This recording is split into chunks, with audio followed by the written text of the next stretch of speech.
Welcome to the Spotify Top 10 podcast, The Traitor. My name's Matthew, I'm a writer working in TV development, and I am a 100% faithful fan of the multi-award winning hit TV competition series, The Traitors. Most episodes of the podcast deep dive into individual episodes of the show from around the world, but The Traitor also features interviews with contestants from the shows. In fact, you can go back and listen to interviews with cast members from UK Seasons 1 and 2, US 1, Australia 1 and 2, and The Traitors Canada. For now, I am continuing my coverage of The Traitors New Zealand Season 2 with the next in our series of contestant interviews.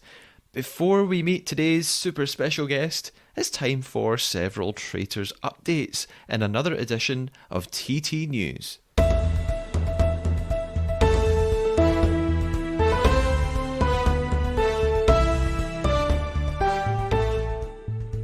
Amazing news for The Traitors US, and for me, incidentally. Ahead of Season 3, due to air early next year, the show has already been renewed for another 2 seasons. According to various news sites like TV Line and Yahoo, the 2-season renewal comes after The Traitors' second season achieved 4 Primetime Emmy nominations, including nods for directing, cinematography, hosting, and outstanding reality competition programme. Seemingly, Alan Cumming is on board to continue hosting duties, unsurprising since it's earning him all kinds of award nominations and wins. I'm also quietly hoping that NBC may be branching out and including a non-celebrity version as well as a celebrity one, but I wouldn't bet money on it. Speaking of Alan Cumming, if you are a fan of Alan's voice and soothing Scottish accent, which he recently spoke about in a BBC Radio 2 interview, you can fall asleep to his dulcet tones via the Cam app.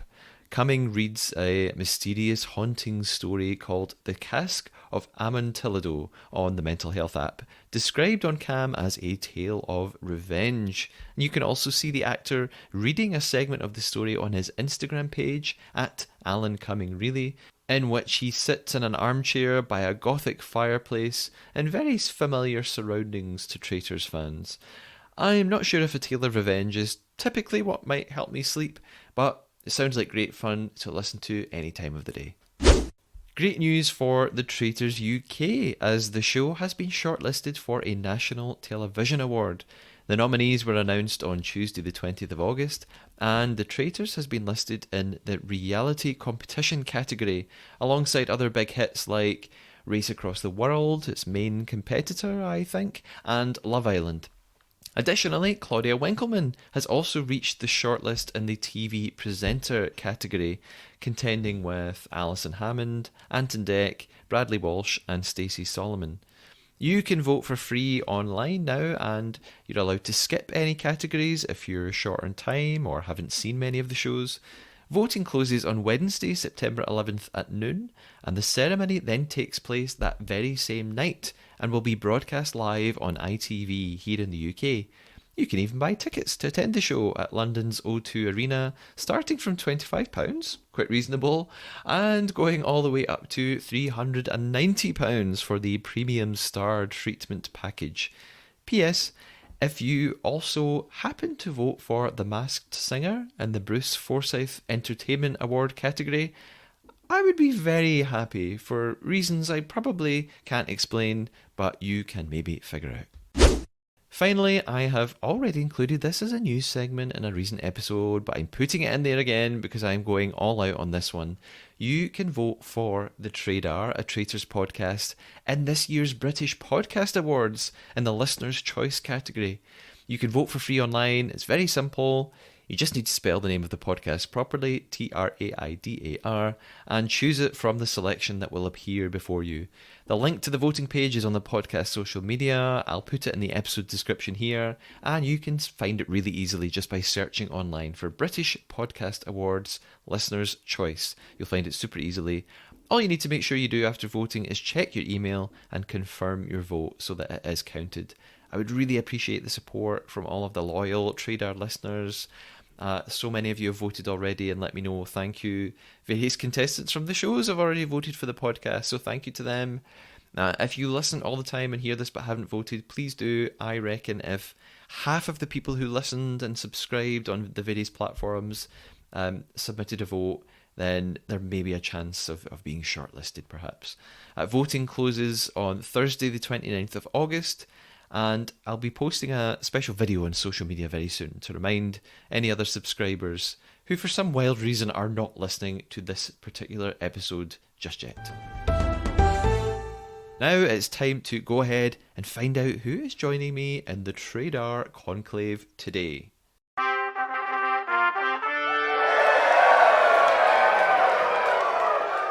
Welcome to the podcast, the standout star of New Zealand Season 2. It is the infamous Mark Mockridge. Mark, how are you doing today?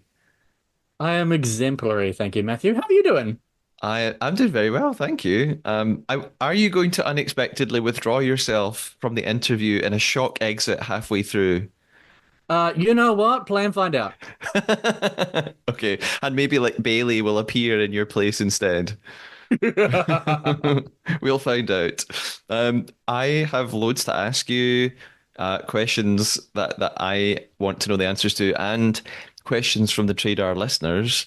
Before I begin asking you all of these, we are going to carry on the podcast tradition and play the Trader Traitor. So, for listeners who do not know, the Traitor Traitor is a game within a podcast about a game. The mission for Mark and I from here on in is to tell a lie to one another at some point during our chat. The lie has to be a fabrication or a made up fact, big or small, about the traitors, about ourselves, or anything at all, really. For example, I could lie to Mark and say that I didn't receive any listener questions for him, when the truth is that I received many listener questions for him. However, my lie couldn't be that I thought the listener questions were terrible, when in fact I think I've actually been sent fantastic questions for Mark. So that would just be a fake opinion. I would be pretending to think or feel something. So we're looking for fake facts rather than fake thoughts and feelings. Mark, this time around, are you ready to be a traitor and deceive me?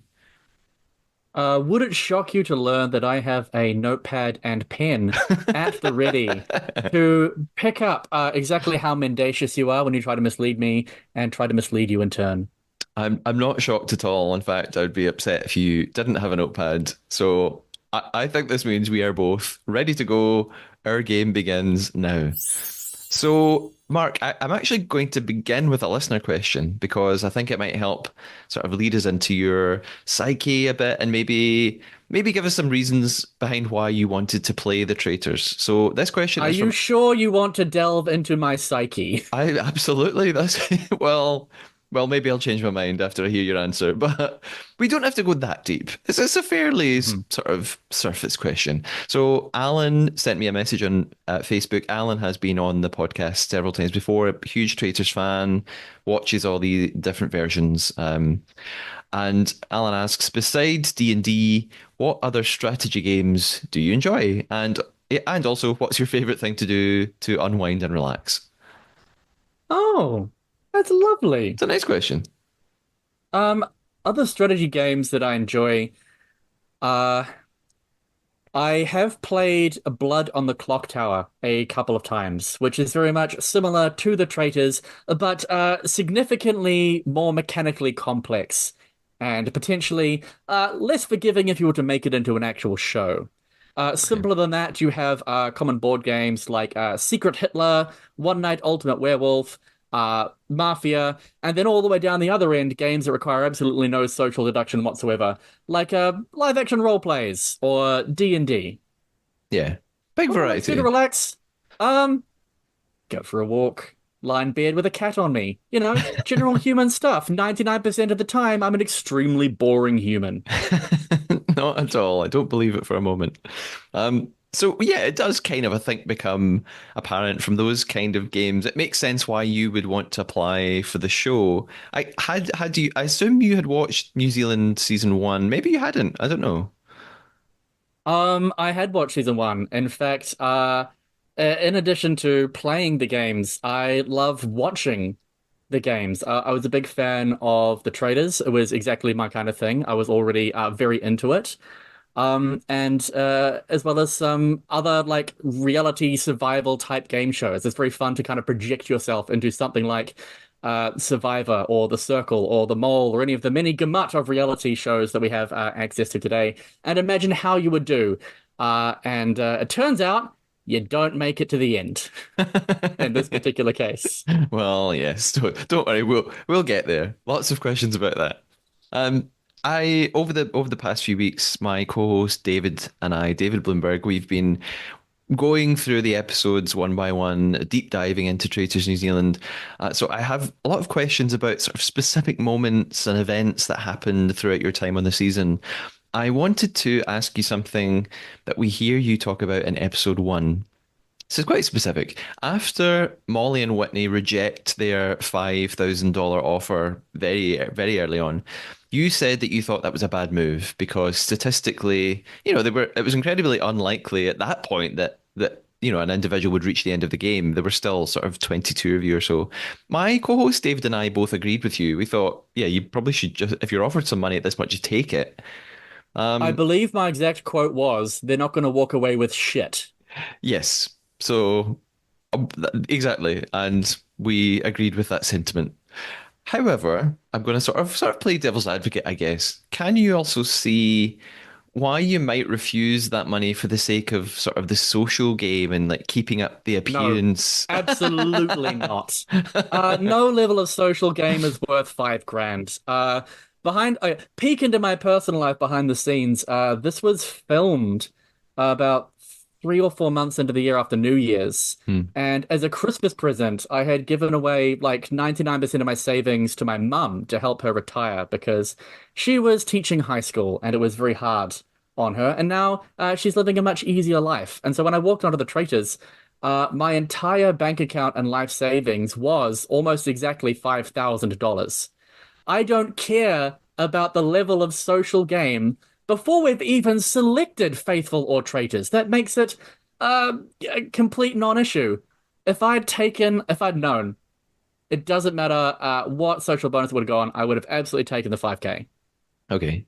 Do you think if one of them had accepted it, might there have been the chance that people then chose to banish them because they thought, not because they were traitors, but because they thought, well, you have some money now, you're not that important in the game anymore? But you still Interesting think you that should doesn't matter? ask because we discussed this Hmm. in the first few days when we were asking each other about it, and pretty uniformly across the entire cast, no one really gave a shit.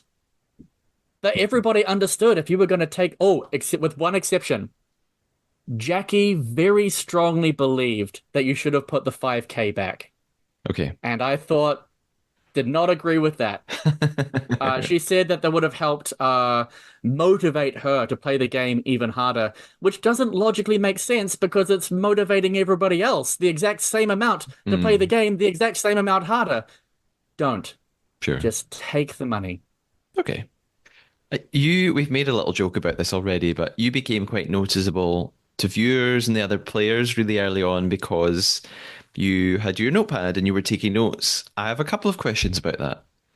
First of all, what kind of things were you writing? What were you observing? What did you want to remember? Well, first of all, um, I believe I may have been the only person to actually read our player contract all the way through every line because it does explicitly state that you are allowed those things, and I genuinely believed multiple people would be bringing them. Yeah. It turns out, I found out later, most people kept them hidden in their hotel rooms to write Mm, down their thoughts and feelings at the end of the day. yeah. Not me, though. I have a pretty terrible memory. The things that I was writing down, especially on that first day, when you're trying to learn 21 other people's names and what they do and who they are, um, I learned everybody's names day one. In addition, I did not misspell a single person's name on my voting slates. Not once! That makes you very rare in the traitors. Oh, I'm aware. I've seen them, and I was not gonna be one of them. If I'm voting someone out, I know exactly how to spell your name. Well done. As a former English teacher, I'm a fan of good spelling and punctuation, so I appreciate that. Uh, did you worry? After other players made comments about you taking notes and that was suspicious or whatever. Did it worry you? Did you think, oh, this is attracting negative attention? Maybe I shouldn't do this? It didn't worry me in the slightest. Not even a little bit. Bringing the notebook wasn't even like a thing that I decided to do specifically for the show because I carry a notebook around with me all the time anyway. Normally, it carries my like thoughts and feelings and funny things my friends say and the Hmm. occasional shopping list. And I thought that'd just be a very useful tool for the traders to bring in. So for me, it was just very normal. Yeah. Okay. You came quite close to being banished at the first round table, although in the end it was Terry who left. And R.I.P. Terry. poor Terry, and gone too soon. And you came under a bit of fire for essentially enjoying yourself too much, for smiling and having fun. And we have a comment from a listener here. This is from Slim Shannon on Instagram, and they've said, no question for Mark, but my fave part was his genuine glee at being accused. Love from Dublin, Ireland. So a viewer there Aww. just liked seeing you having a nice time. Um, Sending love right back. I was genuinely having the best time. When someone turns over a slate and talks at length about what a villain you are, that just really reaches inside my heart and makes me feel amazing. did it worry you though? Did you think, oh, there's money at stake here? They don't Matthew, like listen. this. I walked into this game knowing that the odds of me winning were basically astronomically low, up Mm. against 21 other people. Um, I did not ever expect that I would actually be there at the end, but I told production when they were interviewing us and asking us how we thought we would do that there were two options for me in this game. One is that I go home immediately. Two, I'm there basically until the end. What ended up happening was, a secret third option that nobody could have possibly called. Uh, so, other than your note taking or your the Mm. way that you were enjoying the game that other people seem to have an issue with, you were sort of a target, not at every banishment, but throughout the Mm. game there was this sort of your name came up a lot. That Matthew, my name came up at every round table, and the only round table I didn't receive votes at was the kind of like Murders Row Dead 3, Mhm. where even then they cut it out, but people still talked about me briefly at the beginning before moving on to the three people that were really on trial there. Yeah. Did it bother you? Did it get to you eventually that, why can't these people just let my name go? Oh, absolutely not. I loved it. So, listen, it's not really shown in the episodes. They've only got so much time. But the person who voted for me the most was Stephen. He put my name down twice.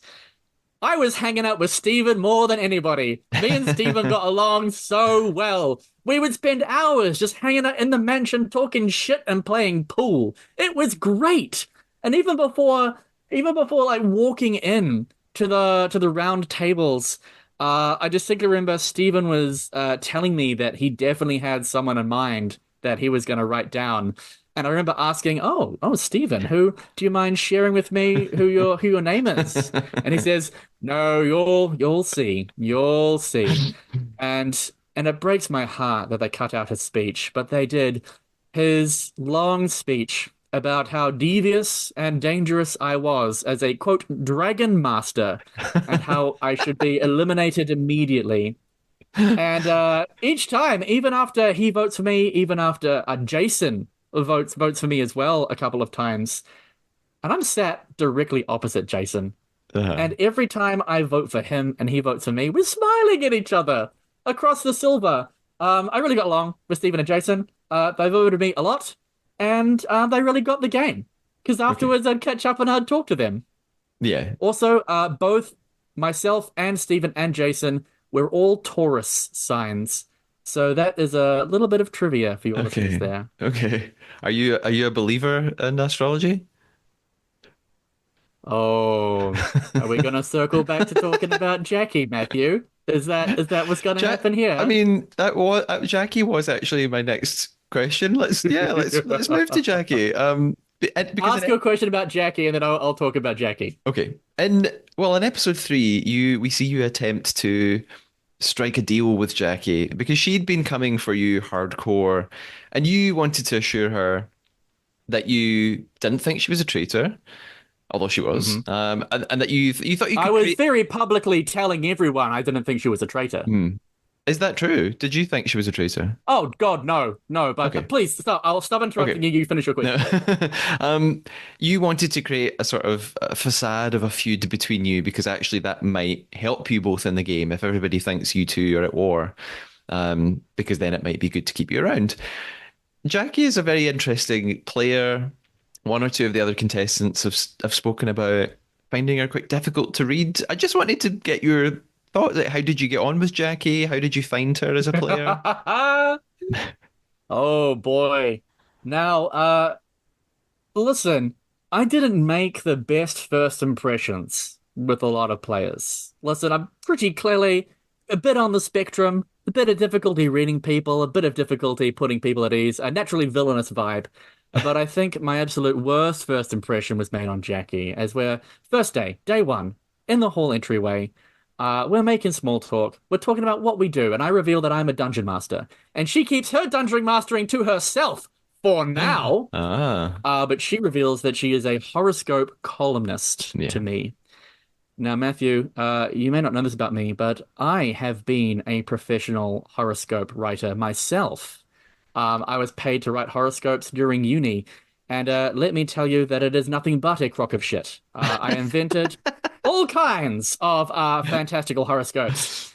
Um, and I got really positive feedback as well because I'm a genuinely good creative writer. That is not the lie. I am very good at it. Um, and then she also told me, possibly to get past the repulsion that was almost certainly written across my face, um, that she also had a side hustle. She's a woman of many faces. She has many income streams, as she Yes. said at the round table. Hmm. One of her income streams is using AI to generate art and sell it. And I make art. I publish Dungeons and Dragons maps. I write adventures, and I know many artists as well. And I did tell her that that was morally indefensible, but I wasn't able to get into any details. So, uh, got off on the wrong foot with Jackie, shall we say? But I saw an opportunity there. I absolutely did. And just think. Noel and Donna got as far as they did because he's constantly being targeted and she's constantly going for him. And I think to this day, that was a genuinely good pitch to get us into the second half of the game. If we had managed to ride just having like a personal feud and the rest of the players Yeah. are like, oh, we can just ignore them. And it was a trap, Matthew. Here's the thing. Here's what I did is I pulled her aside. I took her outside.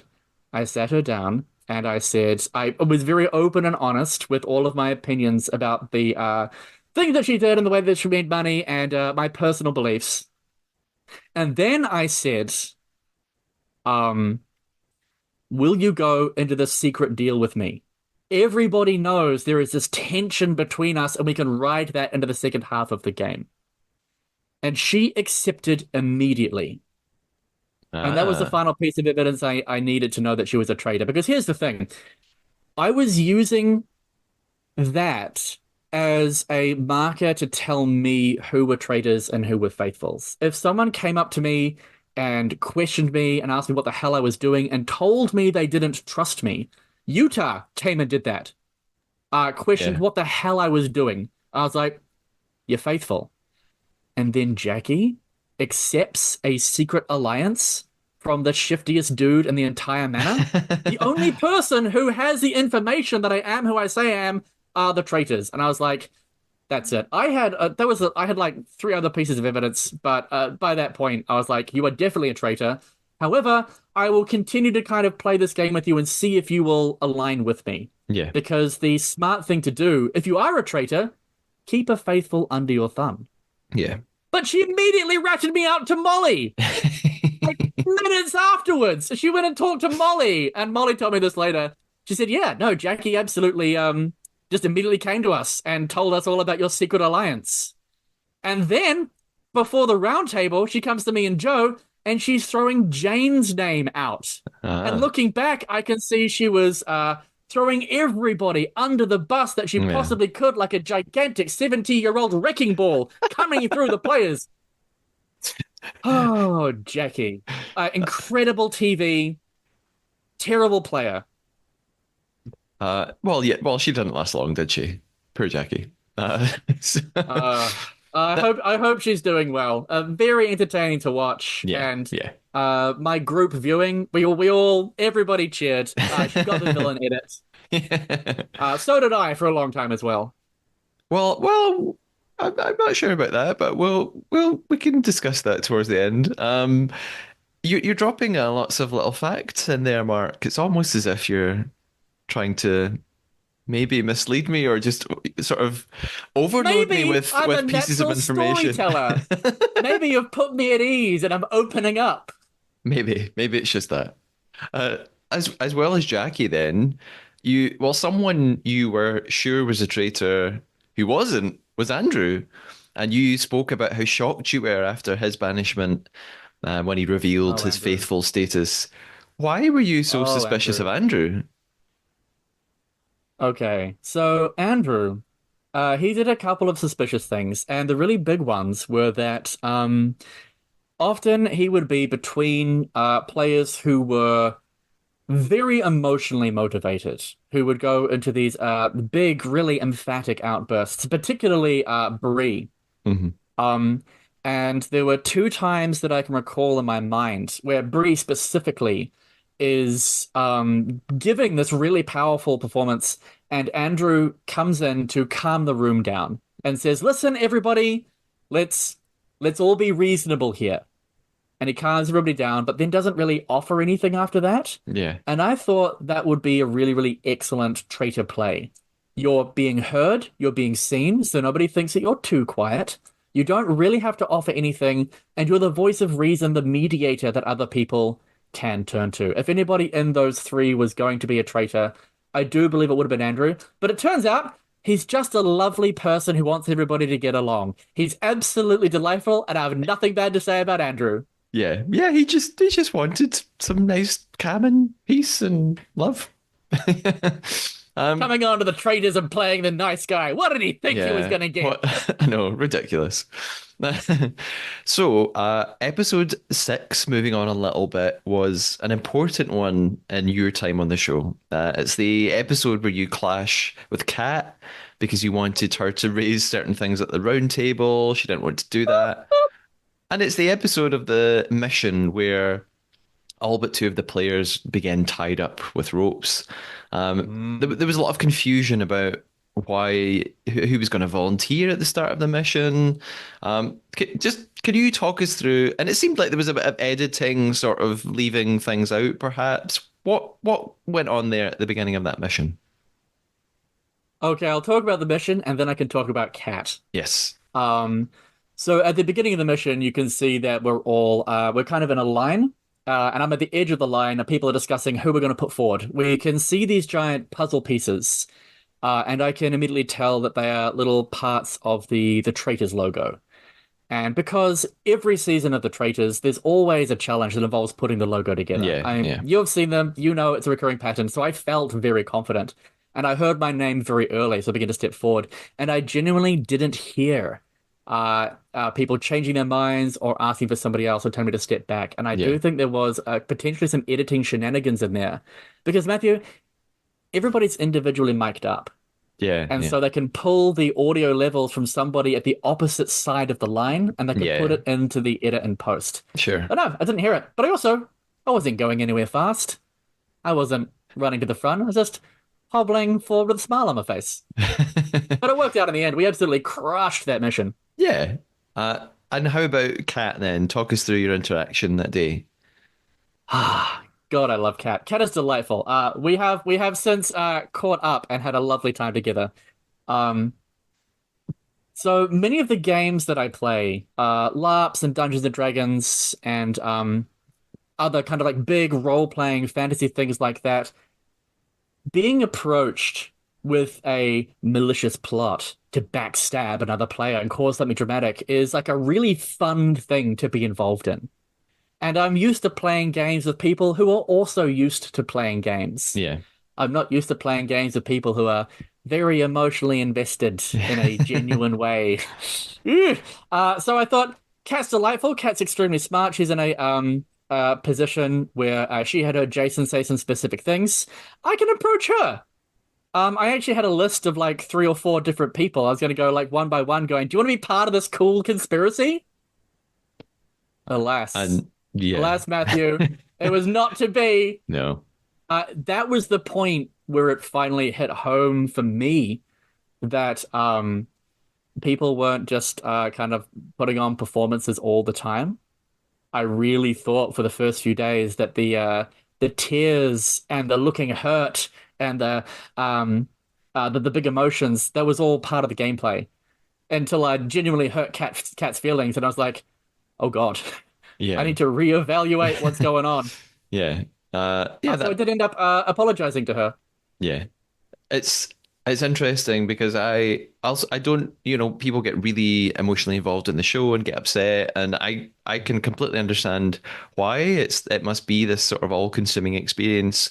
But I do think, and I think maybe you'll agree with me, that often players believe really believe in the term faithful and really believe it says something about their actual Oh, character and get too yes. carried away with what that means about them as a person and sort Oh, of let me tell you some things. There was a round table afterwards where Donna, famously emotionally driven player, yeah. incredible person, sat me down and asked me if I would accept recruitment as a traitor.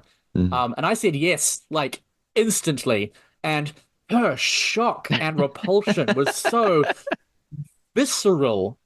Uh, and her disappointment in me, it hurt. And I was like, Donna, you're so faithful. You are making it to the end. And again, I would use that to be like, who's questioning me? Who's reacting in these ways? If you look thoughtful, then that's suspicious. And if you look as genuinely let down as Donna did, then you have zero suspicion in my book. Yeah, yeah.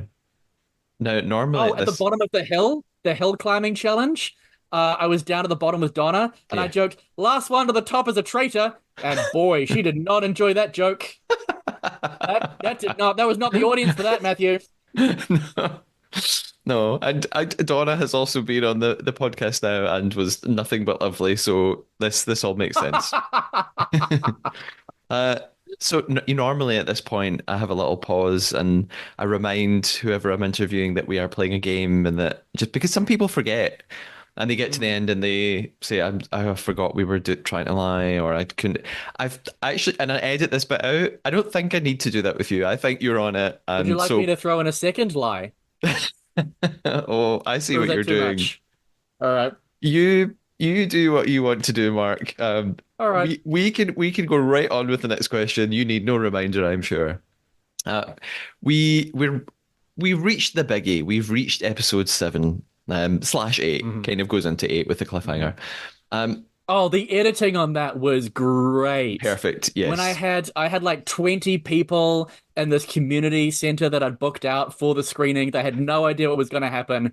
And when the episode ended there, they were distraught, let me tell you. I bet. I bet. As well, I was going to say as was I. I wasn't distraught. I was so excited because I love these cliffhangers. So it was great. I Great have TV. some really lovely friends and genuine fans. They made Mark merchandise. We had little badges with my face on them to distribute to the crowd. I have a coffee mug with my face on it, and I'm even a fridge magnet. And that's what you get when you have friends who have access to 3D printers. Yes, love a fridge magnet. I always collect one wherever I can. So I need to get a Mark one. Now, I will ship one to you. Email me your address, and I will post you A custom-made Mark fridge magnet. Yes, it's all been worth it. Now, before we get to the that really climactic moment that several people have sent in questions about, I do want to ask you about the round table first of all. So this is the Mm. episode where Mike was banished with a landslide of votes. But that night Mm. you voted for Jason and you seemed I quite did. shocked about Mike's status. Why I why was. okay, what talk us through your vote. Why Jason? Why not Mike? Why were you shocked? Well, we're gonna have to go back a couple of days before this and plant the seeds of this story. Hmm. Because leading up to that day, Mike was my number one suspect for about 2 or 3 days beforehand. And Yeah. I, in fact, had written about 2 or 3 pages worth of notes on Mike's behavior. However, I never voted for Mike once because why would you? That's just a death Yeah. sentence. The reason that Mike was one of my number one suspects is because nobody else that I can recall told me that they trusted me so completely in front of a group of other people. Hmm. And I'm like, you're definitely laying the seeds for you think I might go out soon, and you want people to think back to that and see like how good of a faithful you are. That Yeah. simply doesn't check out. And his evidence against Whitney, although it did work, it had absolutely no kind of like mechanical interaction with the game being Yeah. faithful or traitor. And he knows that. Yeah. And I knew that at the time. And even on the episode, you can see as he's walking away, I'm pulling out my notebook and writing down some notes. I didn't write a single fucking line about Whitney, Matthew. I was I was writing down things about Mike. Yeah. And I had this list of behaviors and things that he's doing. And then the day of the hill climb, Mike changes his behavior so completely. And I'm looking at my list of notes, and everything I've written down that he's doing, um, he's completely flipped around. And the reason that I was shocked is because Mike is such um a insightful and intelligent man that I thought there is no way that this person would be this comic book villain obvious if they truly were a traitor. Yeah. And by convincing me that he wasn't, he convinced everybody else at the round table that he was. That is genuine shock on my face that you are seeing there. I could not believe it. Yeah. It was also surprising to me that only one person voted for you that night, and that was Mike. How, even though your name was everybody's lips so often, how do you think Yeah. you managed to evade so much of the vote? You know, you were a hot Well, topic, yet no one was voting for you. well, Matthew, I am an actor and I can make myself cry. And when I was climbing that hill, Matthew, I was making myself cry. And in fact, I was doing so in a way that a lot of people were able to see how much of a struggle I was definitely having, and how far I was pushing myself. And I knew going into that my survival would depend potentially upon a performance, that nobody could bear to send home the guy with chronic fatigue who climbed a mountain, pushed his body to the limits. And I'll tell you something else is that huge shout out to Jason for being one of the absolute loveliest men on that show, always looking out for other people. He was making sure that Jackie was Mm. able to climb up hills and driveways. He was there constantly watching me, egging me on, and really making it difficult to keep that performance up for an entire 45 minutes it took me to climb, as I am desperately trying to make it look significantly harder than it actually was. Okay. So does that mean that people, do you think people felt sorry for you that day? I think that was a large contributing factor. Or was And Mike I just being so also, traitorous that he took attention away? the fact that Utah trusted me played a big part of that. Mm, And the fact that Mike so loudly announced that he did not take a shield. yeah. And that's the exact moment when everybody's brains flip over to Mike, and when my brain is like, no one is that dumb. Mike cannot be a traitor. But alas, as it turns out. Live and learn. Yeah. So we come to this crucial moment then, not just in this episode, but really the entire season, when you are offered recruitment from sole traitor Jane.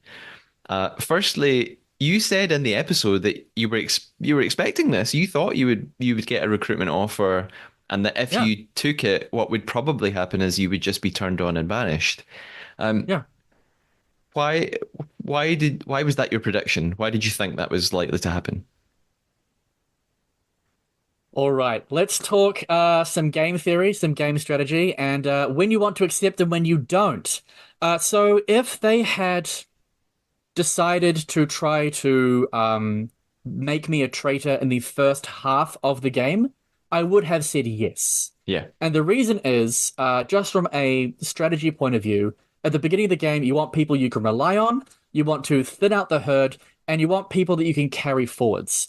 And that's why I think, as a quick diversion, that recruiting Jackie so early was a terrible tactical error. mm, She was going to go home anyway. yeah, She was rubbing so many people the wrong way.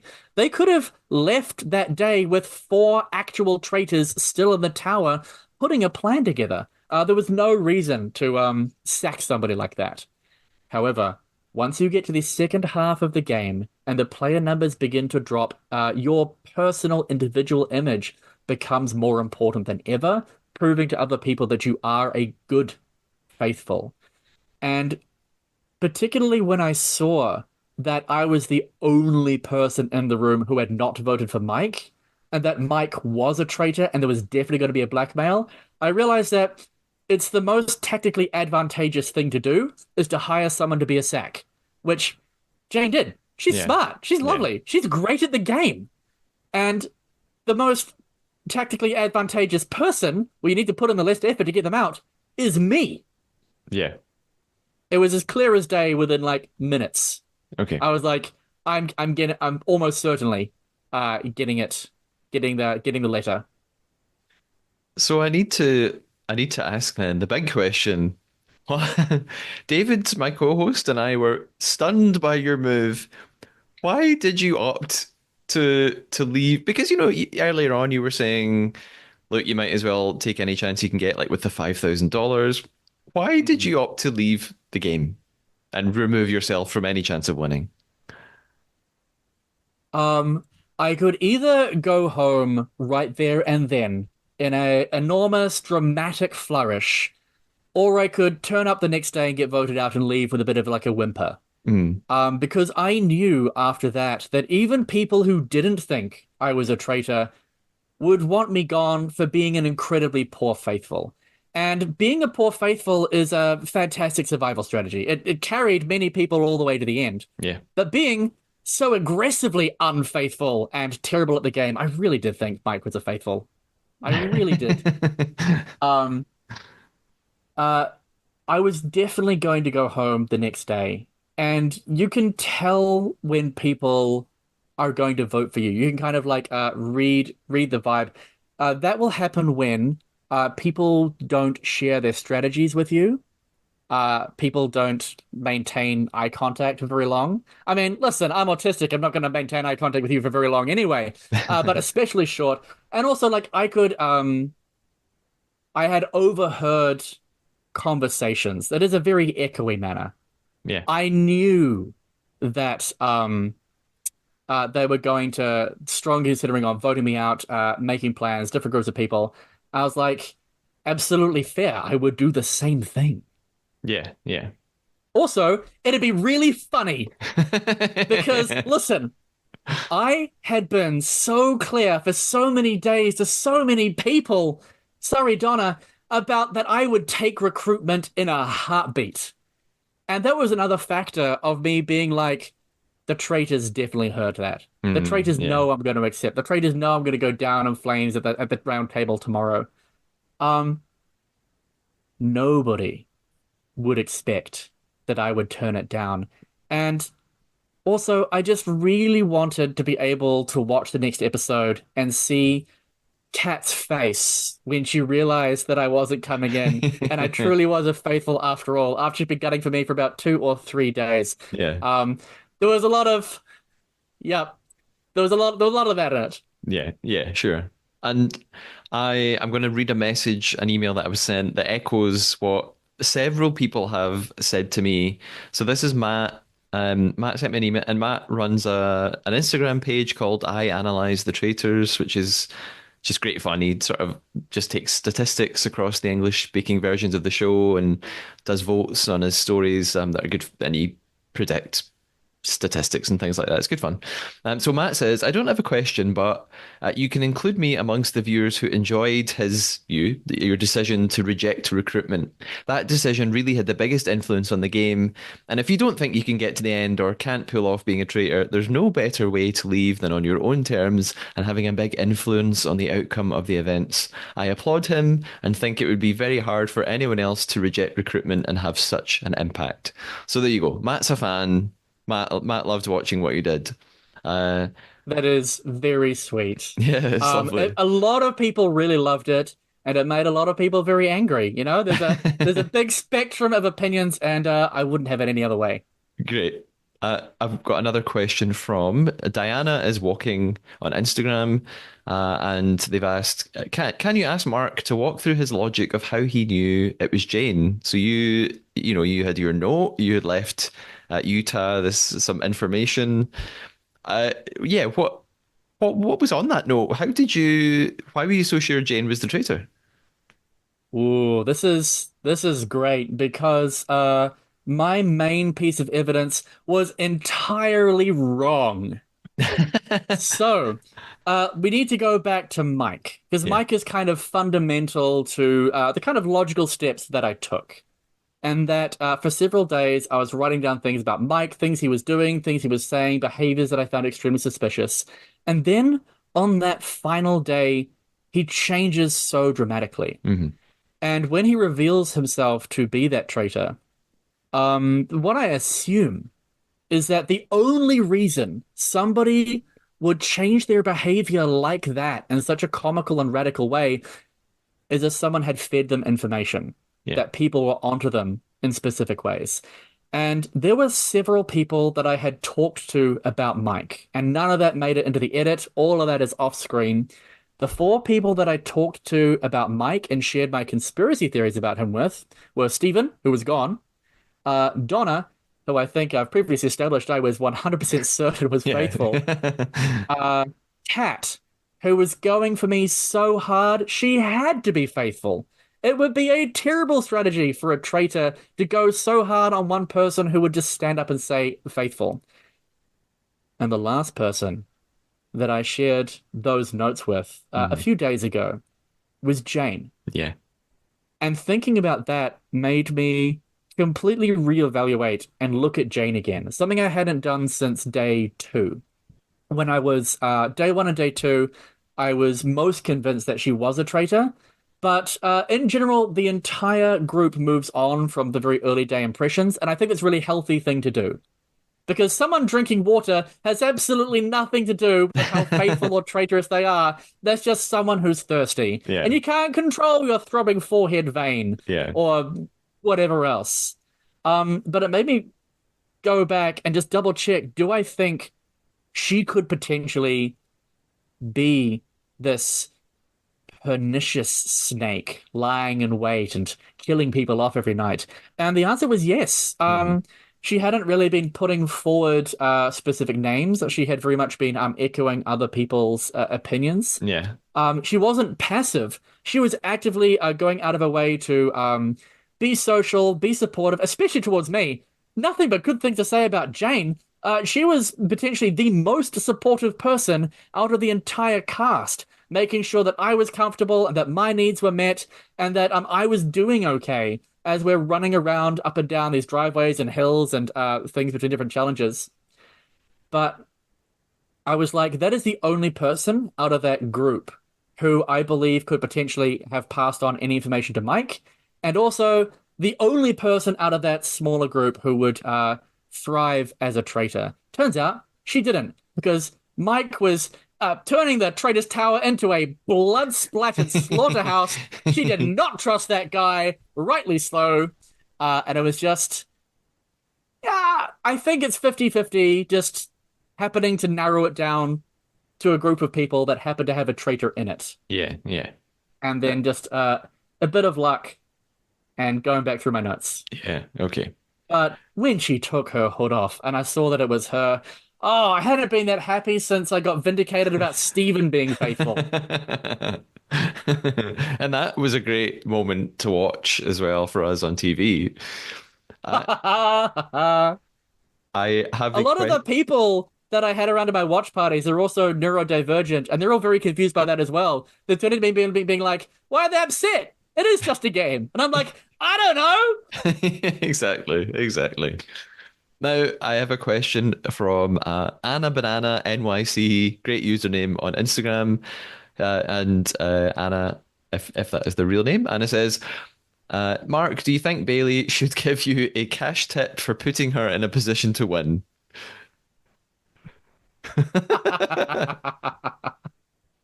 Uh, no, not at all. Bailey can do whatever she wants with the money. I Ah. was again walking in. I knew I was not going to win. I have a naturally villainous vibe.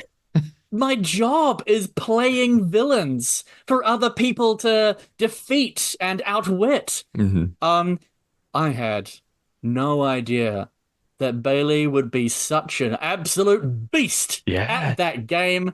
Watching her go to the end and take the win, that was fantastic. yeah, And even seeing her, looking back on the episodes, when I was leaving, standing in front of Jane, seeing her smiling so wide when Jane selects me, and I asked her about it later, and she said that she was pretty much resigned to the fact that she was definitely going to go home because she's very intelligent. She absolutely knew this was going to be kill the smart good player, recruit the loud terrible player because it's the obvious play, and turning that around, turning that around on a traitor was very fulfilling, and I was smiling, Bailey was smiling. All of the camera crew around us could barely contain their excitement because they had no idea what I was going to do or say. I yeah. did see some comments online being like they had to set that up. No, no, they didn't. They didn't have a fucking clue. I knew what I was gonna do. I was so happy we both got to pitch to Jane. That was just good luck because I was ready to just sail off into the night quietly, leaving my note behind. But I got to tell Jane to her face that I'd left a note, and then that kind of unsettled her. It led to some minor gameplay mistakes the next day, and those snowballed, and then she ended up going home because of those and a bunch of other things. Honestly, my note by itself would have been basically nothing because everybody knew that I had lots of conspiracy theories. I was wrong a lot of the time, often deliberately so, to not seem like a threat. And she could have played that off, absolutely. Yeah. But I think in the end there was just so much. And watching her go was very fun because her little wink to Noel and her little exit speech. Ah, God, Jane was great TV. I love Yeah. Jane. All of it was, yeah, everything at that point just sort of fell into place so perfectly to make such good TV. So you were obviously a huge part of that. So well done you. Now, we're sort of coming towards the end. I have a final few questions. Do Mhm. you have any regrets about your gameplay or anything on the show? I wish I had taken the rosé. Besides that, nothing. Next question. Yeah. Next question. In my interview with Donna, she mentioned, I'm sure it was Donna who said this. Apologies if I'm wrong. She mentioned returning for, we sort of theorized about a Traitors Redemption series. Would you come back and play again? People have asked me if I would do like a another series of the Traitors, but no one's gonna keep me around for more than one or two episodes, Matthew. No one's gonna look at You me don't and be know. like, Mark, he's gonna be a very dependable and predictable player that'll be safe to keep around. No, no, I'd show up for basically a cameo and then I'd go home. Okay. No, I Well, don't think it would be very successful for me. I think I had my shot, I made the most of it, and that will be it for me. Or I am pitching you as the new host. I can see that. I think I you would, would absolutely love to take over from Paul Henry. He doesn't need the money. He has a private yacht. yeah, yeah, he does. Yeah, he can go next season. Mark for host. And Yes. now, normally at this point, we're reaching the end of our game. Before we get there, I often ask people if they want to promote anything or if there's anything we should know about. I'm going to sort of use a final question from a listener here. Maybe you can Mhm. sort of kind of promote something. Alan again sent me a message on Facebook and asked, besides the Trader, of course, what other podcasts do you listen to? I don't listen to podcasts. I listen to audiobooks. Ah, There is a specific audiobook that I would love to plug, oh, good, actually, good. that I had a great time with. Let's hear it. Yes, this was recently banned in schools in the United States, and that's A Court of Thorns and Roses by Sarah J. Maas. It's Okay. basically fantasy smut fiction. There's lots of sexy fairies doing lots of sexy things in a sexy fantasy world. And whilst I'm sitting down at my desk painting my little Warhammer collection, which I obviously have, hearing these voice actors give the most genuine performance of the 1,000-year-old husky elf king, seducing the 18-year-old peasant girl who ran off into the woods. And no, they can't be together, but they have to be, because only true love will break the curse. I have never laughed so fucking hard in my whole life. Excellent. Sexy fairies. I'm in. Uh, I'll have to look into Yes. this. I'm reading a book just now called Water Shall Refuse Them. I can't remember the name of the author, and it's sort of set in Wales in the 70s. There's a bit of sort of folklore, witchcraft going on. I'm Ooh. really, really enjoying it halfway through. So there's my While I was recommendation. on the Traitors, I had a book in my hotel room, which was how I spent my off time. Because your hotel room, you may not know this, is entirely blacked out. They black out the windows. They take away every device that can attach to the internet. Hmm. You are basically in a little cave with nothing. And I had a wonderful fantasy book called Jonathan Strange and Mr. Norrell Oh yeah, by yeah, Susanna yeah. Clarke. It's about Yeah. 800 pages long. It's the first novel she ever published, and it's a banger beginning to end. Yeah. I haven't read it. I know there was I watched the TV adaptation a few years back. Mm, very good. Great, great. Good, some good recommendations there. I bet listeners will be into this. Uh, so Mark, we have reached this point. We've been Hmm. playing a game. We've been playing the Trader Traitor. We've been trying to lie and deceive one another and betray one another and be awful, Hmm. terrible, dishonest people. Pernicious, Pernicious. mendacious, Yeah. deceptive. I confess that I told you a lie at some point during our Ooh. conversation. Did you lie to me? I have lied to you. Okay. I've got a feeling that you may have lied more than once, but we'll see. I have only lied once. Maybe that's your lie. A lie within a lie. I I am going to, well, actually, I'm going to ask you to start. Do you have any ideas what I may have lied about? I think a very easy lie for you to tell would have been to swap out any of the Instagram or social media handles of these questions.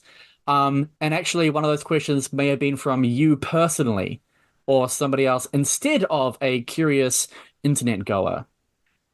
Could be. Is that your final guess?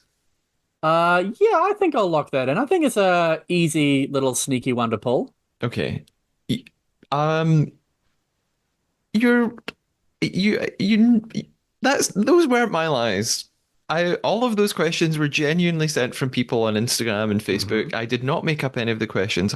However, you're kind of in the right lane. I slipped. You're very close.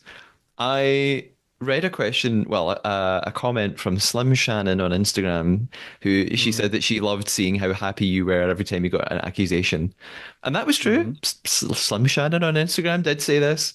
However, I lied about where this person was from. I said, love from Dublin, Ireland. And if Slim Shannon is listening to this, they're probably going, I'm not from Dublin, Ireland. Actually, Slim Shannon is from Wyoming, USA. So I changed where this person was from.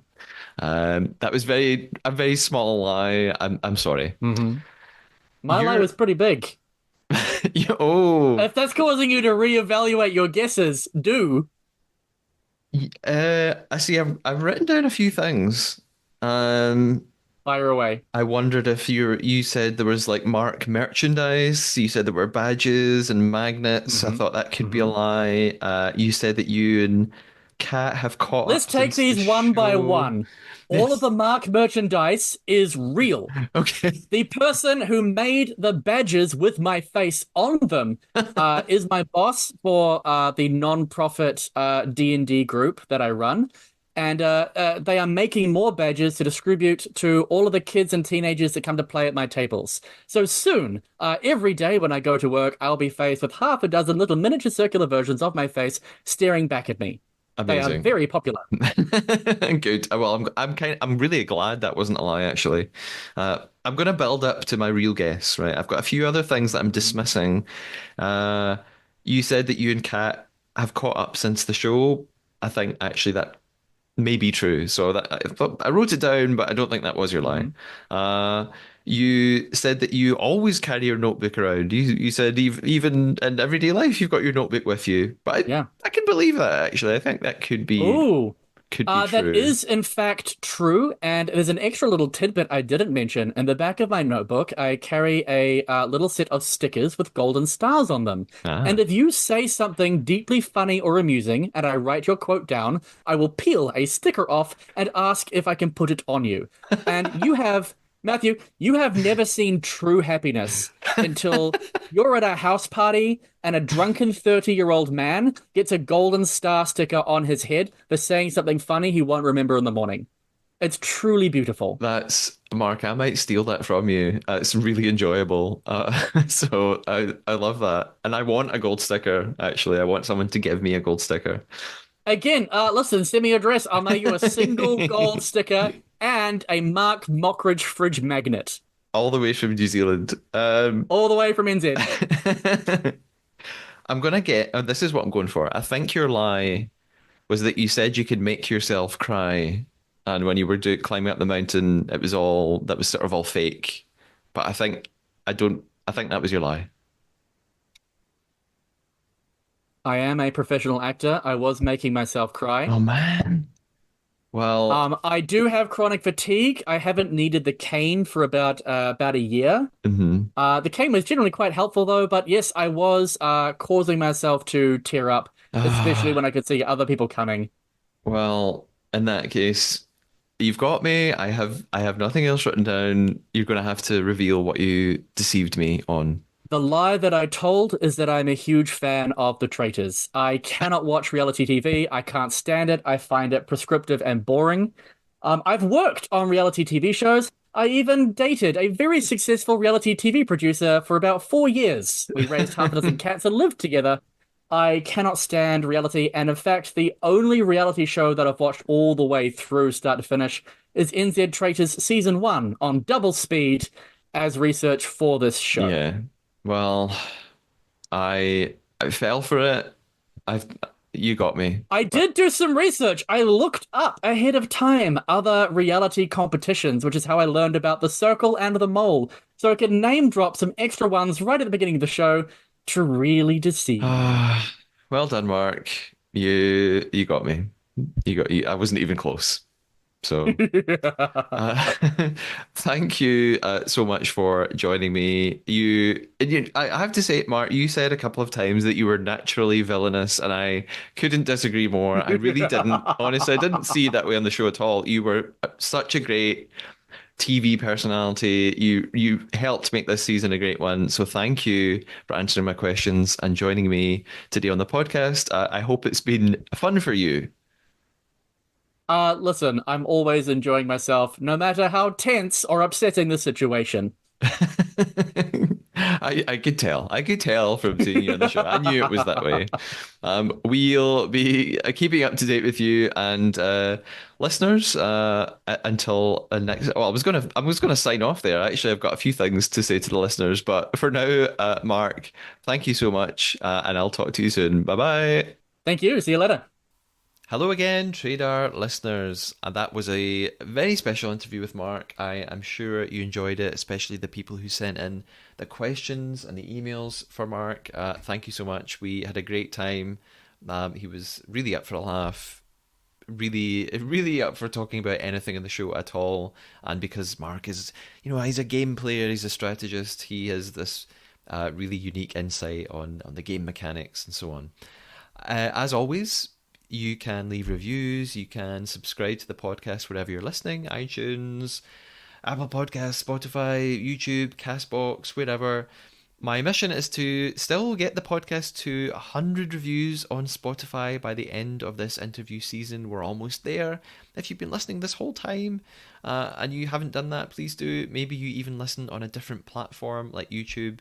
But if you have an account for Spotify, it's super easy to go on, find the Trader, and leave a little review and subscribe there. It helps the podcast stay high in search results, helps new listeners find it, and in turn, that keeps the podcast alive. If you have any questions for my next contestant, not my next contestant, my next interview guest, who was a contestant on Traitors New Zealand, that is Noel, another standout star of the season, please send them to me. Or if you've just got thoughts on the episodes, you can send them my way. You can get in touch and follow on Instagram, TikTok, and YouTube at the Traidar Podcast, or on X at the Traidar Pod. You can also email me at thetradarpodcast@gmail.com. And lastly, you could do what Narissa from Australia did. Narissa sent in a really kind donation on the podcast coffee page. So that is ko-fi.com/Matthew Keeley.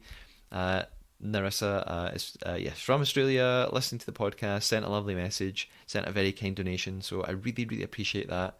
I'm so grateful. Just helps me keep the podcast going because there are various things that I need to pay for to record it and edit it and host it and so on. Lastly, again, if you can search for the British Podcast Awards and vote for the Trader in the Listener's Choice category, I will be forever grateful. Until the next New Zealand interview, which is on the way very soon, keep us on your Trader.